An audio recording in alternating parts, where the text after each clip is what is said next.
have a fabulous time. This is really great. We're down here at the Peppermill. I have Steve with me. He has his own talk show. Everything's going very similar to what we're doing, I think. Kind of, but this is Steve. This is my competition.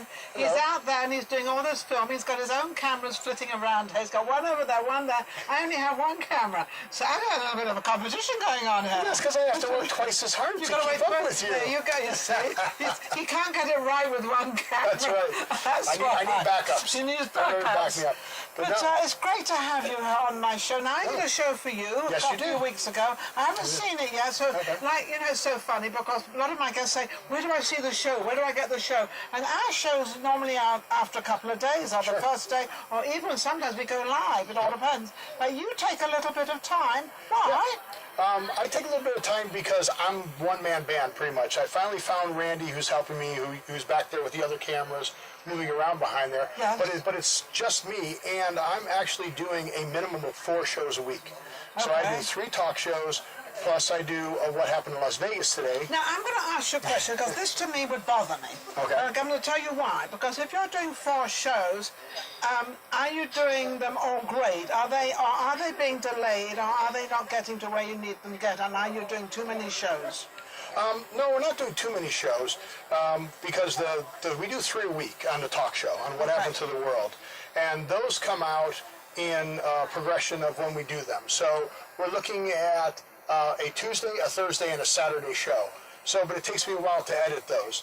Now, that's what I mean. So it takes you a while. So when you film them, say you film the Saturday show, when does that show actually come? I know you filmed my show, and I haven't seen it yet, so I'm asking this for a reason. Oh, yeah. No, that came out a week after we did it. Oh, it did. So it's just a 1-week delay. So it's a week delay. That's all it is. Only a week delay. That's pretty cool. Yeah, so that's not bad. But it's a week delay so that we can do some of the editing, getting some of the stuff there. And the interview part of our show is new. Yeah. So we're pretty much a talk show where we talk about things that are going on in the world. I have a friend who's in Delavan, Wisconsin, and that's Scott. That's your partner, That's Scott. my partner, Scott. That's your partner, Scott. Yep, who you saw on screen only. Yes. Have not met in person yet. Yes. Working on getting him out here. Have you met him in person yet? Yes, we used to work on the radio together back in Chicago. Knows who his other guy is. It's so important to know who your partner is. I mean, that's who these people are. I mean, you play the game and you think, who is he? But no, so our shows are delayed about a week. For that, just for the process of me getting the editing done. And then I also do another show, which is reviewing Vegas shows, which is What Happened in Las Vegas today. And there I invite people with and we go see shows. You must be so busy with what happened in Vegas today, because believe me, there is something going on every second in Vegas. Well, there isn't enough time to get to all the shows that I want to get to. And that's always the challenge. I have to make choices as to what I'm going to go see, and it's a great choice to have. I love choices. Better than having no choices. That's right. And you choose to be positive or you choose to be negative, and that's one of the things that we've talked about. Always positive. Positive. You have to choose positivity. I walk into a room or any situation going, I'm going to find the positive, lovely, fun people. Yes, absolutely. And you go and do that. You've heard people go, oh, I had a terrible time at that. I don't want to know about a terrible time. I don't want to know about any bad days. I don't want to know if it's hot outside. I already know it's hot outside. I don't have to be told it's hot. That's right. So I don't like any of that. Yeah. Because it's always complaining. Right, and I've always asked them, I said, well, did you go there looking to have a good time? Well, not really. I go, well, then you got what you asked for, so good for you. I know. The next time, ask for something better. So what you really want and what you're really going to see. So one of the reasons I got along with Ninon so well is because of the fact that we were talking about, how do we look at things? How do we approach things? What do we look at? The positivity. Yes, always positive. Find the positivity of it. So I'm having a lot of fun with my shows, and we're getting to the point of where things are getting quicker and they're getting better, and they just keep improving. Isn't that amazing? I love to hear that. Now, I want to know all about this world, you're finding what's going on in this world. Yes. I mean, a lot of stuff is definitely going on in the world. I mean, just by our president alone, he has a whole number going every single day. Something's going on. It's in, it's out, it's on, it's not, it's off, whatever. So what about the rest of the world? I mean, there's a lot of stuff going on. There's a lot of good things going on. And that's one of the things, staying with the positivity vein, we'll do a little bit, but we won't do politics or religion as a main theme for any one of our shows. Good for you. There's shows for that. You can go do shows for that, and you can go watch that, and absolutely. And they get stuck in it because of, like you said, every day there's something. How do you pick what negative thing you're going to talk about? We talk about a show. If you want to be depressed or if you're not happy, watch the news. Just go watch the news, and you be bummed out all you want. Any news channel you want, and it's this one complaining about this one complaining about that one, and that one has no idea what they're doing. Yeah, so we take a look at it and it's like, look, we want to be that escape. Everything that I've talked with all the entertainers, they go, look, we want to be an escape for a little while. Yes. We want you to be able to get away. They want to be entertained. Yeah, I want you to get away from whatever you're doing. You know, paying your bills, worried about this, worried about that. Just escape for a while, relax, and enjoy it. And that's what our show is. Steve, I'm giving you all my bills. There you go. He does have a wife. He lives 2 or 3 streets down, so I can just walk down and just give him my bills and hand to me. Go, here you go. Because they depress me. That's right. So I don't want to be depressed. So. That's perfect. I got you covered. You got me covered. Take care of it for you. I love it. I love it. Oh, so the things that are going on in the world that we find are fun things, exciting things. Some of the stuff that we just talked about, obviously, the Golden Knights are a big story. Oh, the Golden Knights. I never watched any of these sports games, and last night I'm glued to and I'm actually raving, but I actually enjoyed ice hockey. Yeah, it's a great game. I didn't know. Yeah. I didn't know it was that good. Yeah, I've been a hockey fan since I was born. I grew up in Chicago. Yeah. All my friends called me. They go, so are you a Blackhawks fan or are you a Knights fan? I go, I'm a Knights fan. I mean, I've been a Knights fan since it started. Well, I'm a recent Knights fan because I didn't know anything about the Knights and hockey and all this stuff, but now I am, and I'm definitely supporting it. What I did love about the news last night after the game and after they won, what I loved was the locals. We had an awful lot of locals enjoying the game. The locals, they don't always want to go and see a show. Right. They want sports and they want things like that, which a lot of sports is coming in. I mean, we've got an arena being built. Yep, for the Raiders. For the Raiders. Yep. I still don't understand why they put the arena there for the Raiders. There's no parking. Well, they're going to have the casinos absorb the parking.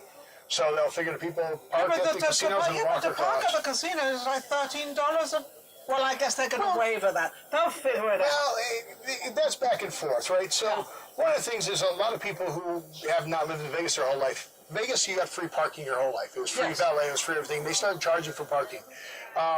If you've ever gone to any other stadium in Chicago or in LA or in San Francisco, you pay and you pay dearly. Yes. So they're used to it. So when you come in and it's $35 for parking, you're like, yeah, no problem. So you're going to have $20 less to gamble with. That's all. If you look at it that way and say, I've got $100 to gamble with, I can only gamble $80, which is still enough to gamble. Yeah, now you are Steve is very excitable about what he does, and you actually did this when you were growing up.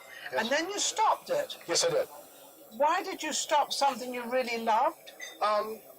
You needed money or family? Well, and then the fact that I'm working on a book right now, and I talk about it, it's what your parents told you, right? So growing up, I was told, go work hard, and go work hard for somebody else, and do a good job and work hard.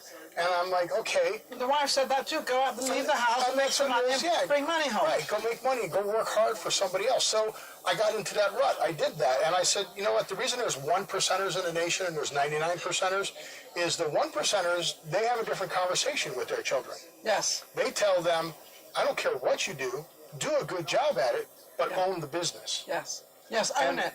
And that was the piece that I missed. So in my book, I'm going to talk about that. I wasn't taught. Yeah, I wasn't taught to go own the business, to buy property, to be the owner of the property, let somebody else rent it from you, to own the business, have other people work for you. I was taught go work hard and they'll take care of you, which maybe when my parents were growing up, that made sense, but it doesn't make sense anymore. No, it doesn't make sense anymore because if you're in the corporate world and you own a business and you don't know how to do A, B, and C, you employ somebody to do A, B, and C for you. For you, yes. And that's what you do. And that's you cannot do everything. You cannot, but you can create a business and you can keep it together and you have intelligence enough to be able to employ all those people to do the job you can't do. That's how it's done. Yep. And you don't have to do everything. You say, well, I can't do it because I can't open a business because I can't do it all. We're not supposed to do it all. Right. Yep. And I've done very well. I've made a lot of other people rich.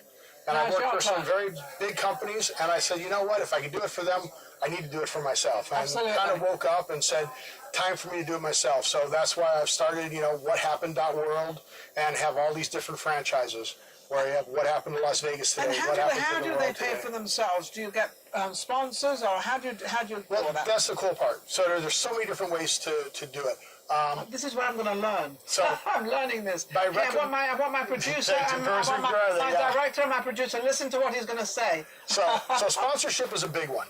You can produce stuff for other companies, yes, and do that and have them sponsor your show. Another way is to recommend things. We'll talk about on the show certain things that we use, certain places we've been, and then if they go buy it through our link down the bottom, it's called an affiliate link, then we get a commission on those things that the person purchased. Okay. The other thing is you can build your influence, and then that's the other things I'm doing. Podcasts. I'm turning the shows into podcasts, so there'll be audio of what happened to the world today, and from the radio show of what happened in Las Vegas today, I'm creating a podcast, and then you get sponsors for those, and you can make money on those. In addition to that, I'm writing my book, so as I build my influence, I hope people will buy my book when I come out with that. Absolutely. And go, wow, that kind of makes sense, and that's good, and I'll be able to talk about that. People will buy the book, and last is a clothing line. Genuine Positivity clothing line. Oh, Vegas Live with Ninon clothing line. So there we go. Right, What a surprise, right? See, Yeah. surprise. Guest after guest. We all do clothing lines. Yes. But yeah, so I've got a few ideas and a few designs that we'll work through there, highlighting Vegas and highlighting genuine positivity. Absolutely, Miss. Because what you have done, all the experience you did in the corporate world or whatever world you were in, I think it was the corporate world. Corporate. So all the corporate stuff you learned and everything else, you can now bring that in and use it for yourself. Yes. And now you're creating your own business. Right. Do you find you're working harder now because it's your own business and everything? And are you still having fun? Work is a relative term. Like you said, I don't fun. work at And all. they said, I mean, yes, I show up. Yes, there are things that I have to do. But if you enjoy it, it's not work, and you will go. I do a lot of self-improvement, read a lot of books. I got back into that again heavy now that I'm trying to do it for myself.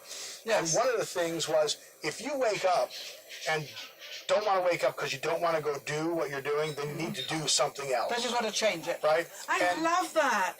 If you're not enjoying what you're doing, it becomes like, I've got to do it. Awesome. And I love doing it. I love going to the shows. I love live entertainment. I love meeting all the entertainers. I only hang out with the positive entertainers. I won't do a negative review. There just won't be a review. No, good for you. That show will not have a review. But everybody's like, oh, you don't want to hang around with them. They're not nice. I go, that's the advantage I have. I can choose now who I get to be around. Okay, so that's nice. How can people reach you so they can be on all your 4 shows, 5 shows? How many? You've got so many shows. Anyone you want to be on. The easiest way to get a hold of me is go to whathappened.world. It's not .com, .net. It's whathappened and then world. And on there, you've got links to all my shows. There's a contact page, and you can just go to that contact page, put down what you're interested in. If you're in Vegas or visiting Vegas, let me know when you're going to be in town. You can go to a show with me and then review it with me on the channel. The show is free as part of you reviewing it with me on the show, and it's a lot of fun. Isn't he great? He's lovely. He's absolutely lovely. This is what we need. Very positive, very much out there. And you're creating what's going on in Vegas. Yeah. I just love it. So now they know how to reach you. And of course, you always know how to reach me. I don't think I've ever given my phone number out, but that's for you to find because it is out there. So if you go to Vegas Live with Ninon, you'll find something out there. You've been amazing. Thank you so much. We shall be right back. But guess what? We're going to come back, and I think we have some Australian kids coming on. I think it's Aussie Heat, something like this. I think so. They're getting all heated up there. I'm getting all heated up there. We'll be right back. Thank you, Steve.